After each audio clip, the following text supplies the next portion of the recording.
आजिर recipe पटल कोरमा पलौ रुटी भात नान सबुथि खाईपारे। ये आपण मैंने देखिए जापारे केते टेस्टी होइतिबो। चलते डेरी नक आज रेसिपी स्टार्ट करवा।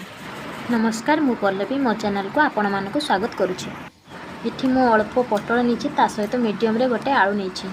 ये देखिपे पटल उपर पतला चोपा थाए ताकू मु चांची दे आ पानी रे धोई छाणी रखी। देखंतु मु काटी देखु जदि पटल को एमती काटिबे पटल भितर मसला पशिबो आ भल से भाजी हेबो।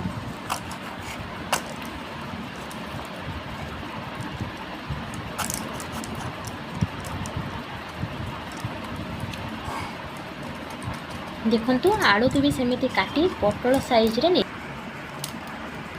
देखंतु पटल को मु एमती भाव में काटिची।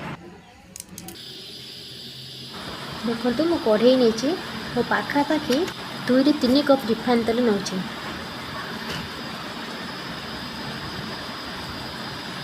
देखंतु तेल टे गरम होगा देवा।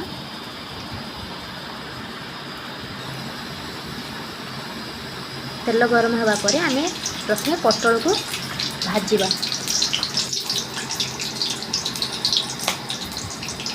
देखंतु मुझे लुण दूसरी अल्प टिके हल्दी देवा जहाँ फल पटल जल्दी सीझीज और भल से भाजी हो। आम 2-3 मिनिट जाए बिना कभर रे भल से भाजा को दबा। देखो 2-3 मिनिट पर मो पटलर कलर केमती चेंज हो आसला। जदि आपण मैंने तरकारी पूरा परफेक्ट चाहती ताहले वीडियो को पूरा लास्ट में देखंतु पूरा डिटेल्स जानीपर। एबे पटल को गोटे प्लेट रे खोलीदेवा। एबे से आलू पकेवा।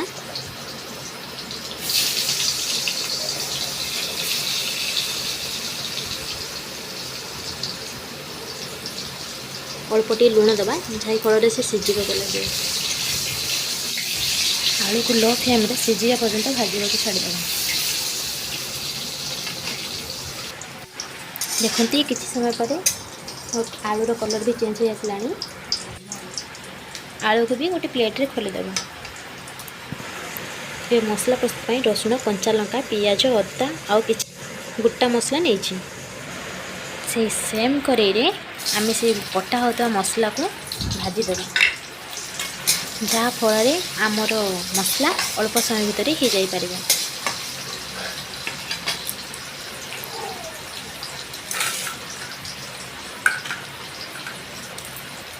एबे आमे हेतरे 2-3 मिनट टमाटो पकेबा। टमाटो को भल से भाजीबा।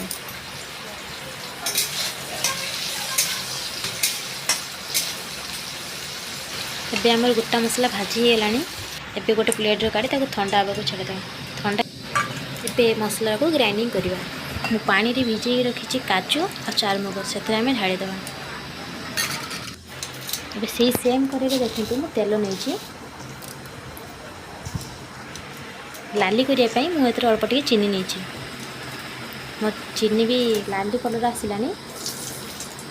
गोटा तेजपत्र देवा आ कटा होता पियाज को पकेबा। पियाज को भल से फ्राए करवा। पियाज रे कलर ब्राउन कलर आसीबा। देखंतु मो ग्राइंडिंग करी एबे आनिलेनी।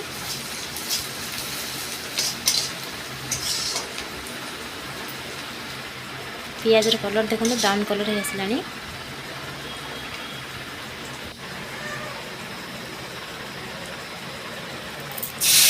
ये से मसला को पकेबा।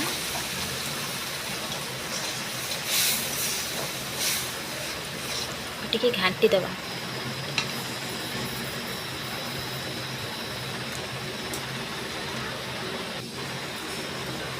इसे मसला रे स्वाद अनुसार लुण देवे। हलदी गुंड देवे। जीरा गुंड धनिया गुंड देवे। एतरे खड़गपुरी मसला तीखा लाल लंका गुंड चिल्ली गुंड टे घाटी दब मसला को भल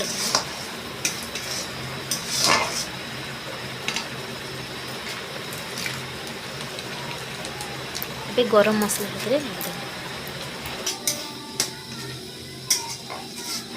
ଭଲସେ ମସଲାକୁ ଘାଣ୍ଟି ଦେବେ। 2-3 ମିନିଟ୍ ପରେ ଦେଖନ୍ତୁ ମସଲା ଆମର ହେଇ ଆସିଲାଣି। ସେଥିରେ ଅଳ୍ପ ଟିକେ କସ୍ତୁରୀ ମେଥି ଦେବା। ଏବେ ଏଥିରେ ଟୁଇଷ୍ଟ ଆଣିବା ପାଇଁ ନଡ଼ିଆ ରସ ଆମେ ଆଡ଼୍ କରିବା। ଦେଖନ୍ତୁ ଭଲସେ ମୁଁ ନଡ଼ିଆ ରସ ଗ୍ରାଇଣ୍ଡିଙ୍ଗ କରି ରଖିଛି।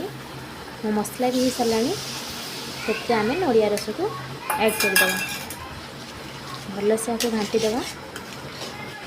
4-5 ମିନିଟ୍ ଲୋ ଫ୍ଲେମ୍ରେ କଷିବା। ଦେଖନ୍ତୁ ମୋ ମସଲା ବି ଆସିଲାଣି। ସେଥିରେ ଅଳ୍ପ ଟିକେ ଧନିଆ ପତ୍ର ଦେଇ ଆକୁ ଭଲସେ କଷିଦେବା।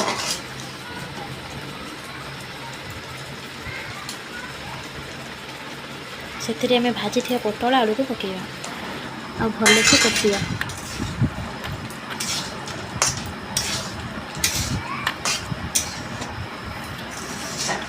ଦୁଇ 3 ମିନିଟ୍ କଷିଲା ପରେ ଦେଖନ୍ତୁ ସେଥିରେ ତେଲ ବାହାରିଲାଣି।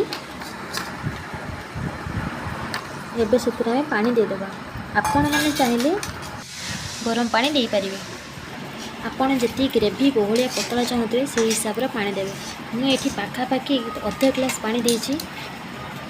ପାଣି ଦେବା ପରେ ଗ୍ୟାସ୍କୁ ହାଇ ରଖିଦେବି।